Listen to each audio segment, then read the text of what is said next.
in attracting not only investments but also in creating a very, very fair and a very warm and congenial and a welcoming, investment related policy. Then came in 2014 November, the first piece of legislation that we have enacted in the state of Telangana is called as TSI Pass. Now TSI Pass, for those of you who visited the US or Europe, you would see on the toll gates something called as Easy Pass. So we wanted to make it extremely easy for any investor to come into Telangana and come in with that notion that entering into this state is extremely easy. I'll just give you three facets, three important features of the TSI Pass. For instance, Mr. Kamal Bali here wanted to open a new Volvo plant in Telangana, and he already has a piece of land. And I'm actually indirectly pitching to you, Kamal. I want you to come out of Chennai and actually set up a plant here. Bangalore. My apologies. If he had a piece of land, if he had say a 40 or a 50 acre piece of land which is already allotted by the government or privately procured, he actually does not need a permission from the government to start construction of his factory. No other state in India will tell you this. No permission from state government, no permission needed from the local municipality, no permission needed from the local village panchayat. And this is by statute. This is not some minister standing in front of you and giving you his elevator pitch or investment pitch. No. This is backed by statute, by a legislation which I cannot change. All you have to do is self-certify yourself, come into the state of Telangana, start working, hit the ground running. Simultaneously, on the TSI Pass portal, Kamal and his team can key in the nature of the investment, the quantum of the investment, and whether it's a red, orange, or a green category industry, and how he plans to roll out in a specific time-bound manner. We take only 15 days to give you all clearances, irrespective of how many departments it involves. Sometimes it could involve as many as 30 departments, and sometimes it could be as few as 5 or 6 departments. No matter how many departments are involved, we promise by statute again, by legislation, by law, all clearances in 15 days. Now, if you don't deliver on the 15-day window, on the 16th day, it's an automatic approval, it's a deemed approval. No state in India will tell you this. Also, another thing happens on the 16th day. Not only is it a deemed approval, I have the ability as the minister, as the head of my department, to penalize any bureaucrat who is actually held responsible for any delay beyond the 15-day window to a sum of rupees 1,000 per day. Again, no state in India will tell you this. Last thing I'll tell you which this policy gives me, the TSI Pass, is this policy gives me, empowers me as a minister. If Kamal will share with me the offer he has in terms of fiscal incentives and other things from Karnataka, from Tamil Nadu, from possibly Maharashtra and Andhra, I have the ability and the flexibility through this policy to either meet or beat any of the offers from my competitor. That's what TSI Pass is. Now, in case you're wondering, this sounds too good to be true, does it actually work, or is this guy just BSing his way through? Let me tell you. In the last 8 years, we have given more than 20,000 clearances. We have been able to attract more than $35 billion of investment. We have been able to create more than 1.6 million direct jobs in Telangana, and the story has just begun. We've barely scratched the surface. So when I was gloating and bragging and saying the same story, narrating the same story, to the chairman of KPMG in New York a couple of years ago, I told him, listen, no state in India will tell you this. You might want to promote this to your prospective investors looking at India. He smiled at me and he said, you can go ahead and say this. No state in the United States also will offer you this. So that is the sort of policy. That is the sort of policy that we have made in Telangana, which has truly catapulted us to the top of the league on the ease of doing business rankings. But I know ease of doing business is passé. Ease of doing business is okay. But what matters in today's world, in a competitive world, it's extremely important, is to be able to also lower the cost of doing business and improve the quality of doing business if you want to stay competitive. But I'll come to that in a bit. So the innovation I talk about does not confine itself to just government or one arm of government. Each of us in our individual capacities need to start working on innovation within our processes, and therefore in Telangana today, in Hyderabad today, we have India's largest, in fact the world's largest technology incubator called as T-Hub. We have India's largest prototyping facility called as T-Works. We have, in fact, a world's largest pharma city coming up, world's largest pharma cluster coming up in Hyderabad in about 19,000 acres. Now, why am I throwing around the world's largest, India largest number or the words? The reason being, I know economies of scale are important. If India has to compete with China, we need economies of scale. I remember very vividly when Mr. Piyush Goyal was here a couple of years back, we had a closed-door meeting with All India Medical Devices Manufacturers Association. This was right at the time when COVID started. So we were just interacting, taking questions. One of the leaders from the industry stood up. He said, "Sir, I loved your speech, but for me today, it costs lesser to import gloves and masks from China rather than make it completely here. So the transportation costs and everything else, all the import duties, etc., still it is cheaper for me to import than to make in India. So how do I make in India?" Of course, Piyush Goyal gave a very nice speech about nationalistic feelings and a bunch of other things. But what I would recommend CII, and I think all of us together as governments, as state governments, is figure out a way how we can bring about those economies of scale into play, how we can actually compete with the large manufacturing countries like China, like Indonesia, like Malaysia, like Vietnam, how we can stay competitive vis-a-vis the world in terms of quality, also in terms of cost, which I think is the biggest challenge. What do I mean infrastructure? I mean the second I that I mentioned, infrastructure. We not only need good power infrastructure, we need industrial infrastructure, we need water, we need sewerage treatment plants, we need effluent treatment plants, we need zero liquid discharge facilities, we need clean rooms, all the things that are required so that India doesn't again miss out. We missed out on green revolution. We missed out on industrial revolution, the first one. We are not missing out on the digital revolution now that is unleashing and that is unfolding right in front of our eyes. But I think what's even more important is Industry 4.0, Industrial Revolution 4.0, that is likely to unfold right in front of our eyes, and we can't afford to miss this, especially when the world is looking at us with interest. I meet number of investors who are from overseas. Each of them tells me, my strategy going forward after COVID is China +1. China for China. This is the mantra that I keep hearing from every single overseas investor that I meet. Therein lies the opportunity for the Indian industry to partner, to joint venture, to seize the moment. And if, like Justice N.V. Ramana Garu said, unless you take some bold decisions, you could be right, you could be wrong sometimes. But we need to be bold. We need to move forward because there is no dearth of capital. If you are in the right frame of mind, I do not think there is ever a better point in time than now to make those bold decisions, bold moves, because capital is there for the offing. It's up to you to grab it. Now, the third thing I'll tell you is inclusive growth. The third I is inclusive growth. What do I mean by inclusive growth? Am I talking the rural-urban divide? Am I talking, I was just commenting to Suchitra that there are not enough women in the room. Of course, there are not enough women in legislature also. This is also predominantly a boys' club. The thing is, inclusive growth is about bringing bridging that divide, urban, rural, the social, across different social classes, across different economic stratus. Because each time I bring an investment into Telangana, it is extremely difficult for me to take an investor away from Hyderabad, the investment magnet called Hyderabad. When I tell them that India's largest textile park is in Warangal, why don't you invest there? They keep asking me, how do I get to Warangal quickly? How do I make sure that my management moves to Warangal? You know, is there a flight? Is there a chopper? How do I make them, I avoid that 1.5 or 2 hours of road journey? I understand the problem. I understand the challenge. But unless we figure out a way to bridge this rural-urban divide, unless we promote the Tier 2 towns, unless we start looking at opportunities in the second-tier towns, because, you know, there is no need for us to focus excessively and obsess on metros. We know what's happening with metros. As was just pointed out, let me say this a bit unabashedly because, you know, it is my fiduciary responsibility to champion the cause of Telangana. As much as I am an Indian, I'm a minister from Telangana. So let me remind you, all those of you who are from Chennai, your city is a bit humid. Delhi, as you all know, has the pollution problem.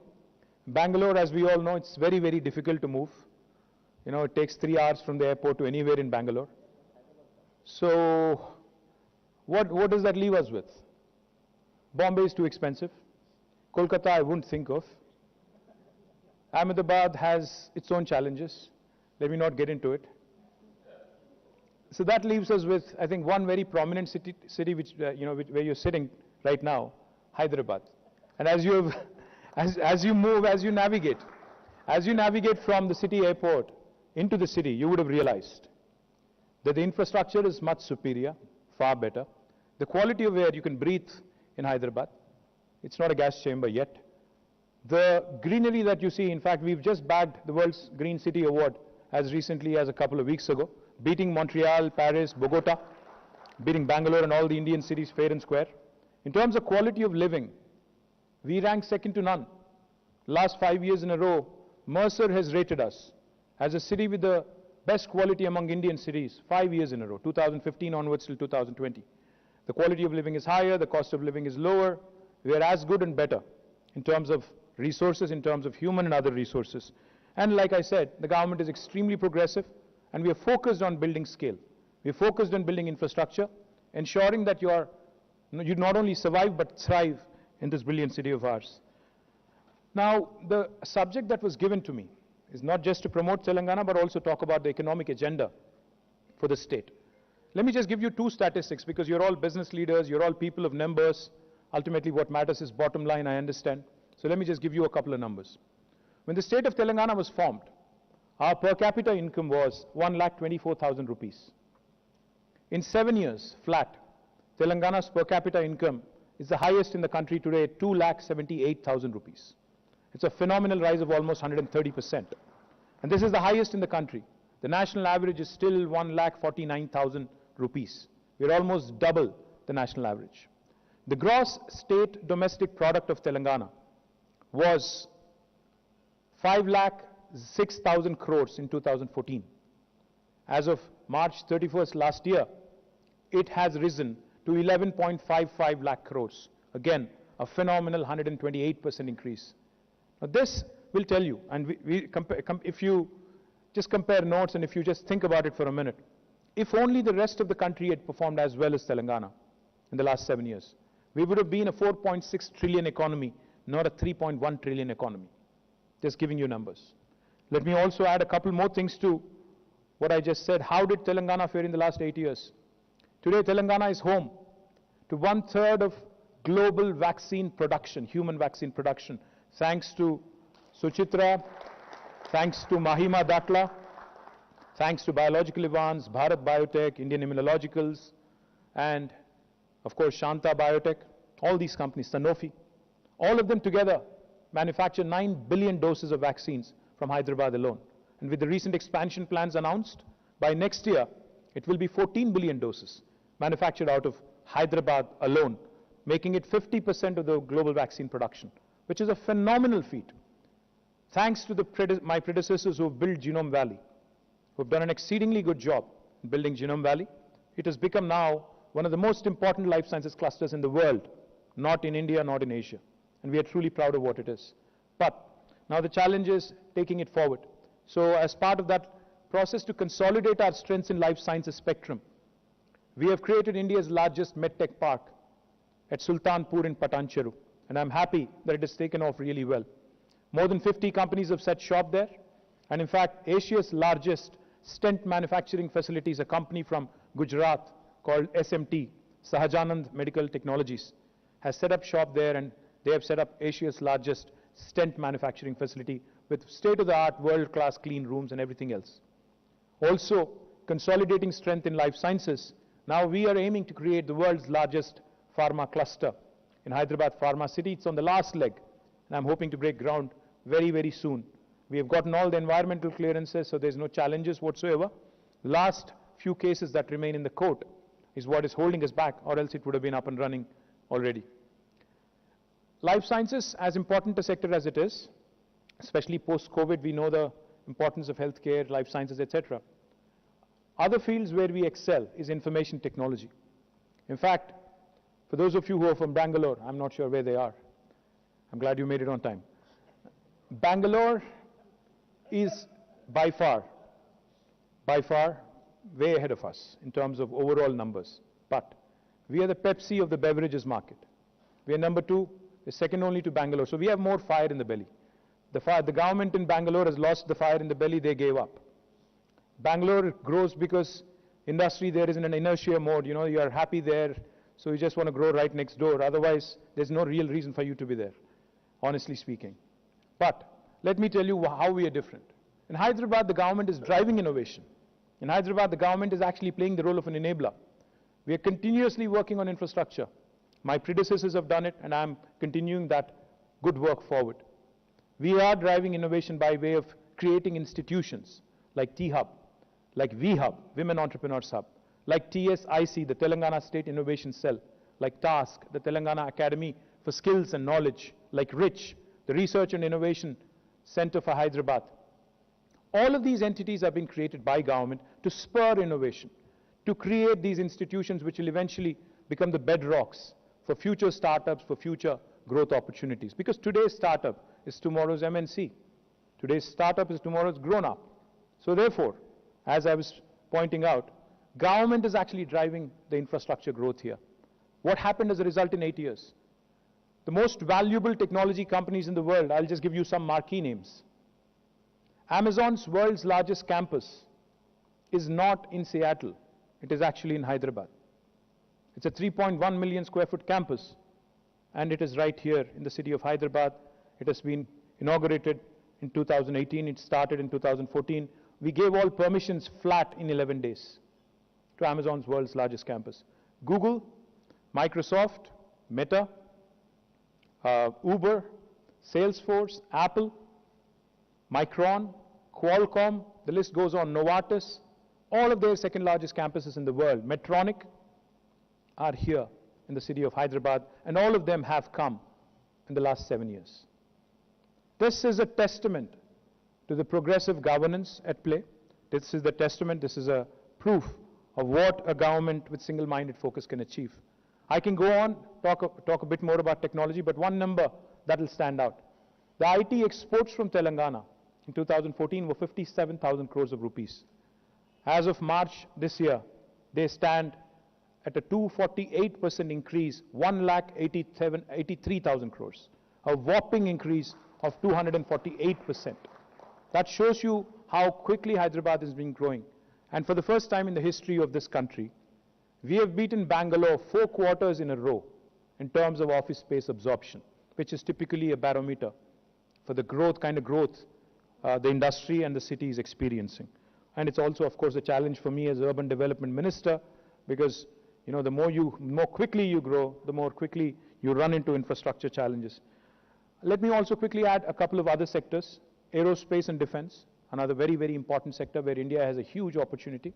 Hyderabad is doing really well. I don't know how many of you know this. Gareth wouldn't mind knowing this also, I'm sure. President Joe Biden's helicopter cabin is also made in Telangana. In fact, Sikorsky is the company, along with Tata's. They make American president's helicopter cabin right here in the city of Hyderabad. Not only Sikorsky, but Lockheed, Boeing, GE, Honeywell, I can go on, the list is long. Several aerospace and defense companies, Safran, have made Hyderabad their home. We're looking to, of course, get more English companies into Hyderabad and Telangana as well. Thank you, Gareth, for the support. So aerospace and defense is another very important sector for us. But what is the way forward? What are we looking at? How do we see the $470 billion Telangana economy growing and becoming a $1 trillion economy? How do we envisage the growth? Where do we envisage the growth, etc.? Of course, the sectors that I've just mentioned are extremely important. Technology, of course, is an important sector. But I think what makes technology exciting is, you know, Hyderabad is that place I keep saying to a lot of people. Hyderabad is neither North India nor South India. If you ask me, it is where the north of India meets the south of India. It is where biology meets technology. It is where life sciences meets data sciences. It is where paratha meets dosa. It is where mangoverse meets metaverse. It's a brilliant, brilliant, melting pot where people from any part of India can feel at home. My friends from Chennai will have to excuse me, but anybody from North India will tell you that it's very difficult to survive in Chennai, not knowing not knowing Tamil or English. If you are a Hindi speaker, you'll have a tough time. Bangalore, like I said again, enough challenges. Kerala, too far south. We're bang in the middle of the country. And we have enough land, we have enough water, we have a very progressive government, 24/7 power, no corruption, no graft. What you see is what you get, no BS. This is what makes Telangana extremely attractive and extremely progressive. Well, how do I see the way forward? Besides consolidating our strengths in life sciences, technology, aerospace, defense, we are focused on unleashing the power of rural livelihoods. So therefore, in Telangana, you have 5 different revolutions unfolding right in front of your eyes. Today, I'm proud to tell you this. Earlier, at one point of time, Andhra Pradesh, the United State of Andhra Pradesh, was called the granary of India. But today, Telangana is second only to Punjab in paddy production, and our paddy production has grown manifold from 68 metric lakh tons in 2014 to 3 crore 50 lakh tons in 2021. Our paddy production is now so much, Government of India's Food Corporation of India is saying it can't procure any more from us. So that's what we've done. We've hit the ceiling of sorts.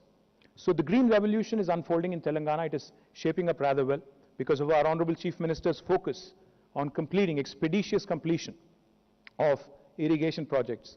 Talking about irrigation projects, let me ask all of you for a minute.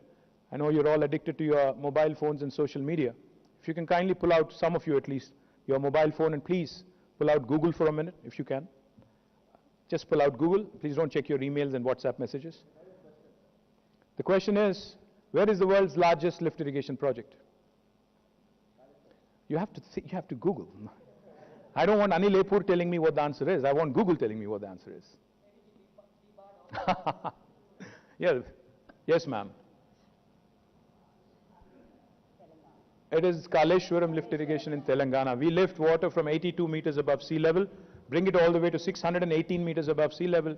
It's an engineering marvel which has been accomplished by the government of Telangana in a short span of 4 years. You see, we talk about 3 gorges and a bunch of other things. We don't talk about our own engineering feats. We don't talk about, we have bragging rights, but unfortunately, we don't brag much. We are Southern Indians, so we typically are nice, docile people. So, I wish I was born in Gujarat. I would have said a lot of things. How do I see everything else panning out? The blue revolution, aquaculture. Today, Telangana is the #1 state on inland fisheries in India. In fact, there was a time when people were surprised when I told them I was in Minnesota. The governor told me that I'm a land of 10,000 lakes. I smiled. I told him we are a land of 46,000 tanks. He was zapped. The 46,000 lakes and tanks in Telangana were not nurtured properly. But now with government of Telangana's focus, Mission Kakatiya, our aquaculture, our fisheries production is more than quintupled. Today we are the #1 state in inland fisheries. Now, in fact, as recently as a couple of months ago, we've had an American company called Fishin, which came in and they're setting up a large aqua hub in about 350 acres near the Mid-Maner Reservoir in my district, Sirsila, which will be India's largest aqua hub. So that is Telangana for you, unfolding blue revolution. I also three more revolutions unfolding. A white revolution, dairy industry, rural livelihoods again, prospering. Again, another very important revolution is pink revolution, the meat processing industry in Telangana. In fact, our livestock has doubled over 5 years. Our sheep production has doubled over 5 years. So the meat industry is also doing rather well. We can export meat to the Middle East, to the Southeast Asia. We can export fish to as far as the continent of United States. And the last revolution, which I'm very upbeat about, is palm oil production, yellow revolution, oil palm production, which again Telangana government aims to do something truly magnificent, 20 lakh acres of palm oil cultivation in the next 5 years. A very ambitious goal, very audacious, but at the same time I think which will free our country from dependence on imports in terms of edible oils as well. So from manufacturing to services to knowledge economy, Telangana is covering all bases. My humble request to all of you, the south of India, with 19% of population, contributes to 35% of India's GDP. We have enough firepower from the south. Tamil Nadu, Karnataka, as much as I compete with Tamil Nadu and Karnataka, let me tell you, I also grudge their success once in a while. I'm in admiration. Because, I love the way they actually go about attracting businesses in Bangalore, in Chennai. So my humble appeal to all of you is, there are certain strengths that Tamil Nadu has, which I don't. I don't have a coastline. I'm a landlocked state. But there are certain strengths that I have, which they don't. So therefore, I think it's important for you as business leaders, as you think of diversification, please start looking at progressive states like Telangana and invest. Like I said, I'm not merely a southern state. We're also central to India in terms of logistics. Our centricity also matters. We cover all bases. You can cover all bases from one single location. You can make this your hub. You can have multiple spokes elsewhere. But I request Kamal Bali to announce that he is investing in his next plant right here. Thank you very much. Jai Telangana.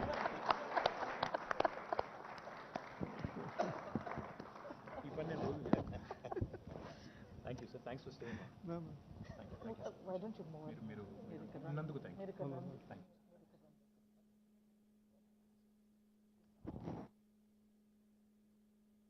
Gentlemen, that was none other than KT Ramarao Garu. For us, for us, he is just KTR, and you see what you get, kind of a personality that we have amongst us in Hyderabad.